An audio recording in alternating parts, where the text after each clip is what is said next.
Welcome to the Self Revolution podcast. This is your weekly reminder to wake up to who the fuck you really are. I'm your host, Breanna Rae Blaney, and it is truly my honor to guide you on this journey of self-revolution and evolution. Join me as one by one, we collectively wake up to create a more harmonious, enlightened, and fulfilled world.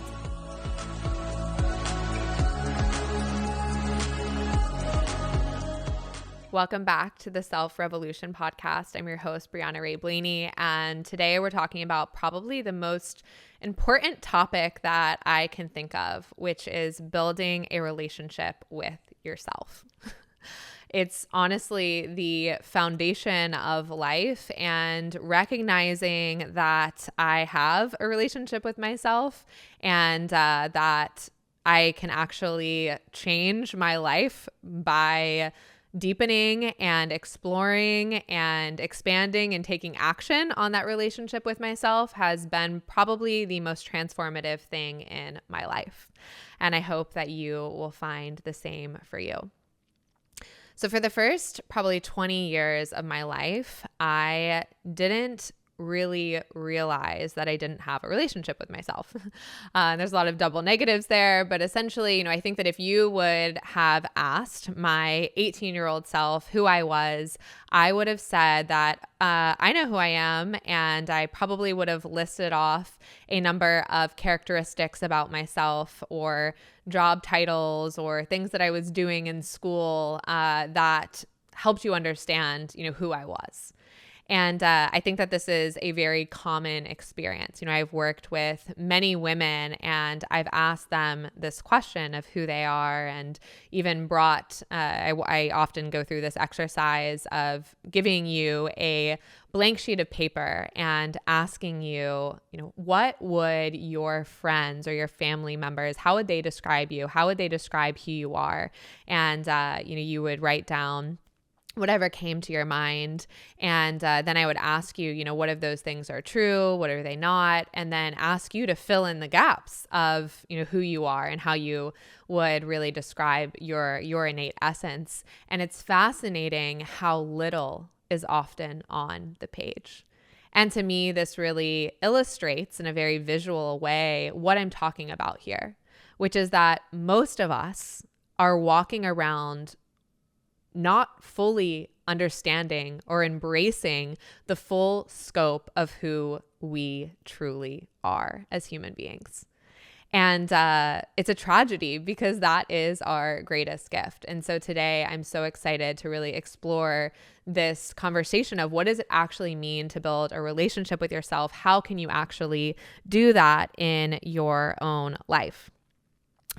So why is it so important for you to have a relationship with yourself? Like I was mentioning, I think that sometimes you might feel like maybe you feel right here, right now that of course I know who I am. And like I mentioned, I felt that way too at once. But once I started down this path of self-growth and self-evolution and self-discovery of yoga is the science of self-realization, I realized how much I was missing.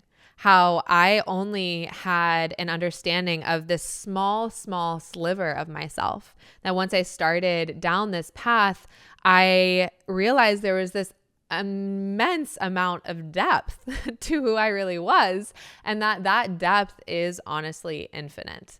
And that is such a freaking amazing thing about being alive, about being human, is that there is so much depth to you. And, I often use this phrase, or have said that I want everyone to feel like you are the most interesting person that you'll ever meet. And that I truly feel like I'm the most interesting person that I will ever meet. And that's because this internal depth that is available inside of you, that's available to you, is one of the most fascinating parts of being alive. And that when you cultivate that depth within yourself, it allows you to connect with others from that place of radical depth.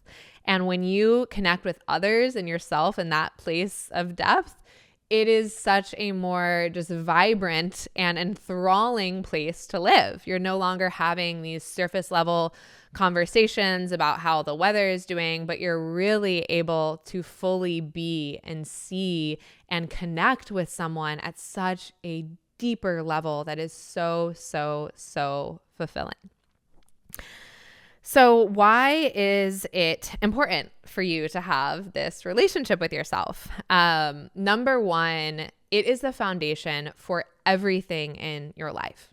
If I was to ask you, what is the common denominator in everything in your life?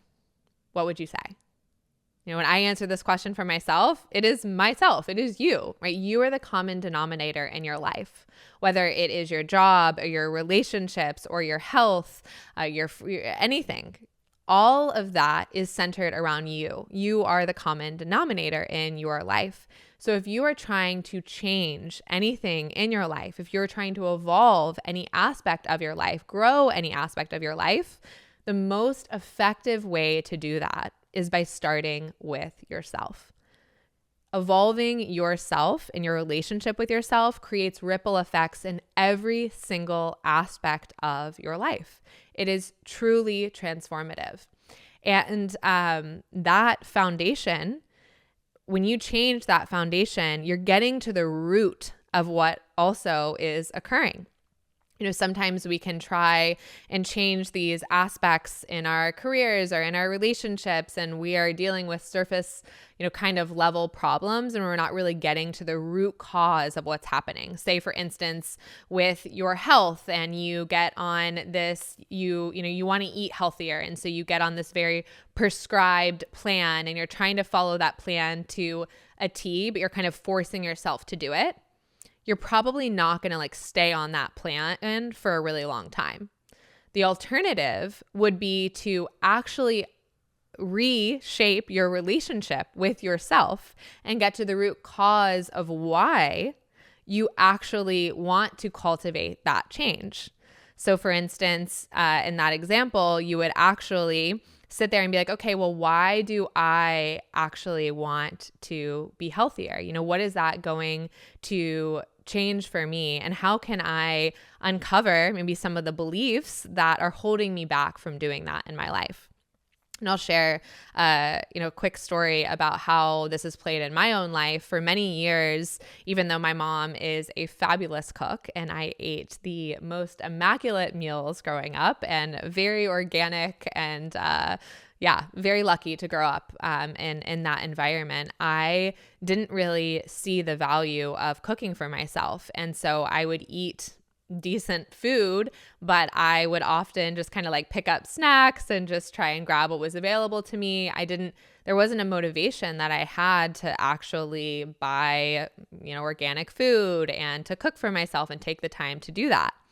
And it wasn't until I really dug into my beliefs and my patterns around that, and also created and understood what was actually driving me as an individual, that I was able to evolve and to change that. And the big pivotal point in that instance for me came when I really connected with Ayurveda. And Ayurveda is a sister science of yoga and is the science of self-healing, the science of life. And what I realized learning about Ayurveda is that food, really is nourishment for our bodies, and that by shifting and eating, things that were really supportive for my body, I was going to have more energy to do the things that I desired to do in my life and to create. And that was really, really motivating for me. And that created lasting change in my life.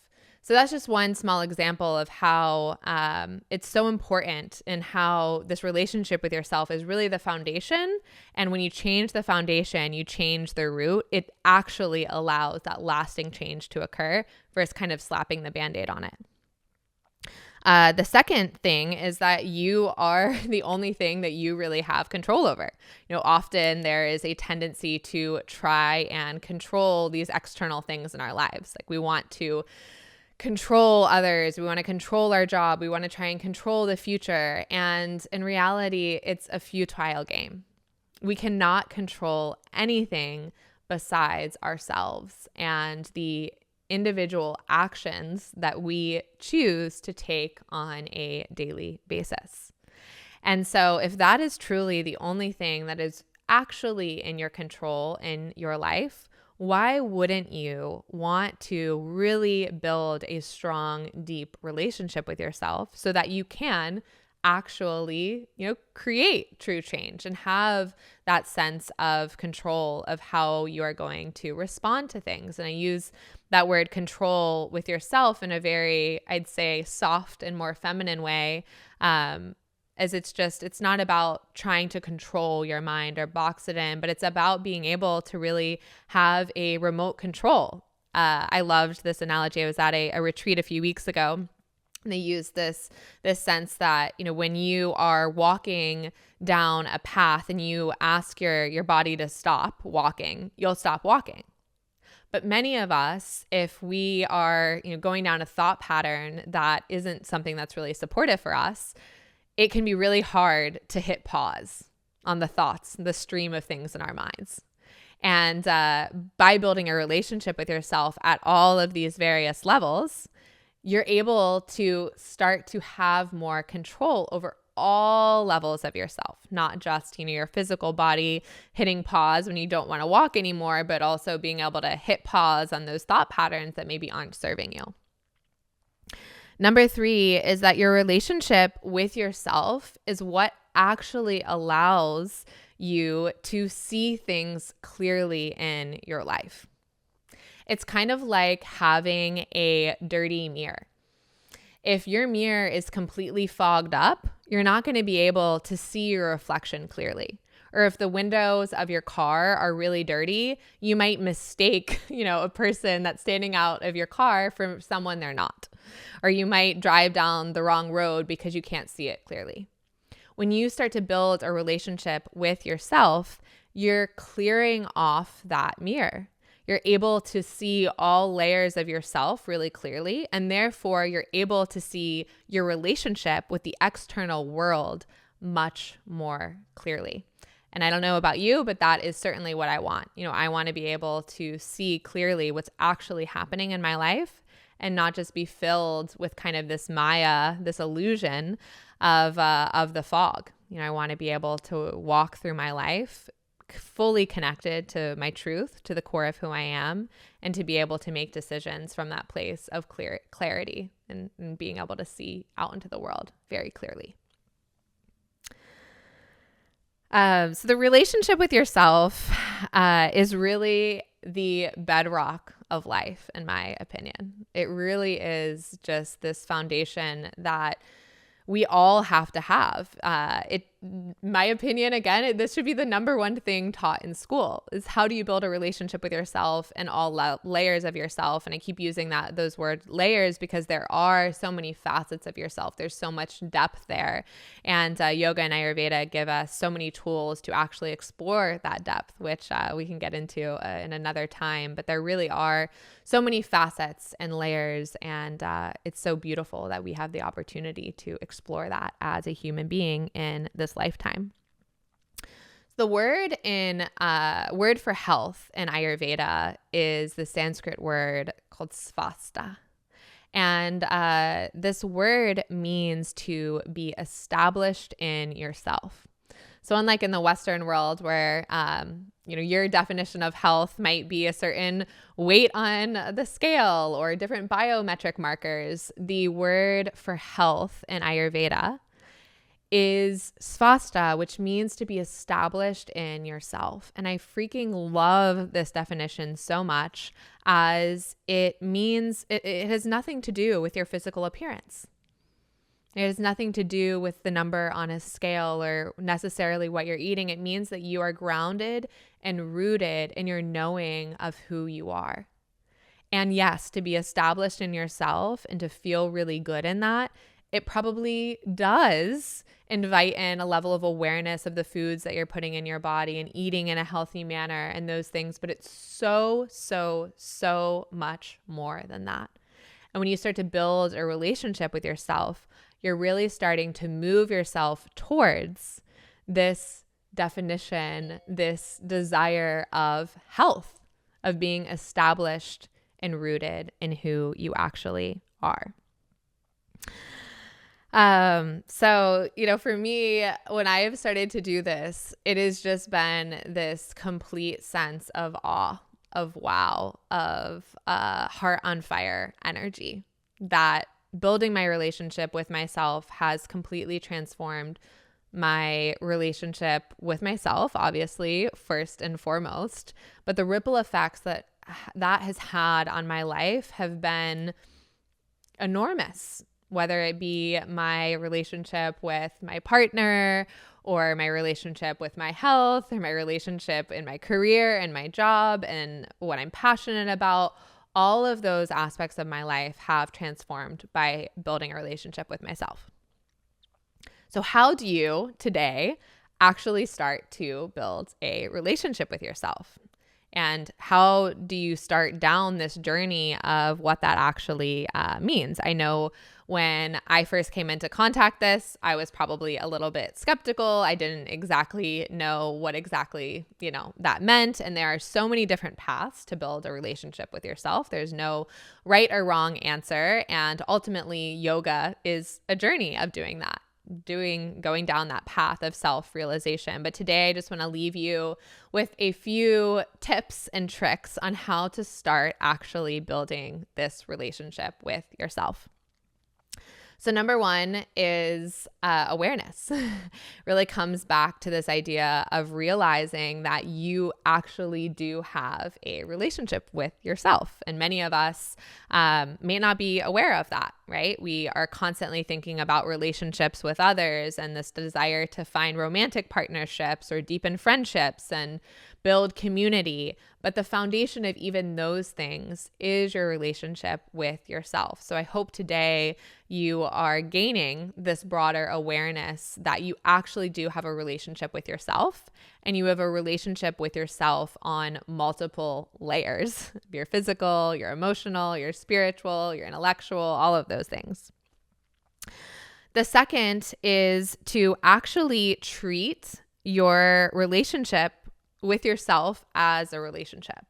And you can think about this as, how would you treat a relationship with someone else? What does a good relationship need to actually grow and evolve?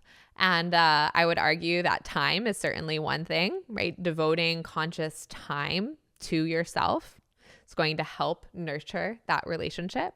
It also needs nourishment and love and care and support. And so as you're cultivating that awareness of your relationship with yourself, maybe asking, some questions around what is my relationship with myself? What is my relationship with my body? What is my relationship with my emotions, with my energy, with my spirituality? All of those things. With my mind, probably the most important one there. How do you start to actually nourish those relationships? And for each of those, there's, different practices and things there, but just starting to cultivate that intention around actually nourishing those relationships that you actually do have with yourself. The third is inviting in a sense of curiosity, of learning. And I'll refer back to the example I referenced of the piece of paper and you wanting to understand, who you are and being able to describe that for yourself. And that might be feeling a little bit blank for you. And so how do you actually start to learn about yourself? You have to get curious about yourself. You have to start asking those questions around what's my current relationship? How do I want to nourish myself? But also bringing in that sense of curiosity of exploring all facets of yourself. So how do you explore facets of yourself? Well, doing new things can be a beautiful way to explore that for yourself. Right? I know for me, when I, have gotten up and danced or gone to parties, or I've gone to travel, or I've taken a new class or learned something new, all of those things have helped me learn about myself, learn about who I am. And much of my journey there has been through more spiritual practices of yoga, meditation, of being able to put myself through different, silent retreats and transformative things like that. But that doesn't always have to be the case. I mean, you can learn about yourself by going surfing and doing just new activities with friends. That can be a beautiful way to really start to actually explore who you are and begin to uncover, what are some of your really innate gifts? What do you love versus what is maybe not some of the things that you fancy, and really being able to have that breadth of knowledge about yourself. The fourth is to awaken your own innate intelligence. And your intelligence is different than your intellect. Intellect really is this function of your thinking mind, this outer mind that is constantly kind of computing and spiraling and moving. But your inner mind is really within, in Vedic philosophy, the depths of your heart. Your true intelligence, your knowing of what is right versus wrong, of what is good for you, of what is true for you. And often I think that we are living in a society that is so intellectual. We're constantly analyzing situations and judging and putting our opinions of things, versus what is really being called for, what we're being invited to do, is to drop back into a place of our hearts, of your hearts, and to hone your own innate intelligence. It's called buddhi in Sanskrit. And when you start to really drop into that place of your own inner knowing, when you've got that clean mirror, it allows you to really speak and move through life connected to your truth of your own inner knowing. And so by doing those things, of cultivating more awareness of who you are, of nourishing that relationship with yourself, of inviting in that curiosity, you're going to be able to start to have more of that awareness of what is coming from my intellect versus what is really actually true for me as a human being. And the fifth is discernment. And this is related to intellect and intelligence, but it really is about being able to start to discern whether the choices in your life are supportive for you versus hurting you. And being able to actually start acting and making better decisions for yourself, choosing things that are more supportive for you, and learning from that again and again and again. So when you start to build that relationship with yourself, you can really start to consciously create your life from a place that is aligned with you. Not the society's kind of constructs and standards, but actually being able to choose from a place of your own inner knowing the path that is going to be most fulfilling, alive for you as an individual. And by doing that, that is actually what's also going to be most supportive for the collective. Because when you're really aligned with who you actually are, lit up in your own sphere of your life, that's going to allow the greater kind of harmony to also be at play when we're all activated and alive in that. That's really what allows the full kind of dharmic flow, natural law, natural harmony to occur. So I hope you're leaving today inspired, emboldened, and ready to really actually devote time to yourself, to building this relationship with yourself or choosing yourself. And with this sense of really knowing that by devoting time to yourself, by building this relationship with yourself, it is not selfish. It is actually one of the greatest things that you can do to be of service to the world. Thanks for being with me. Namaste.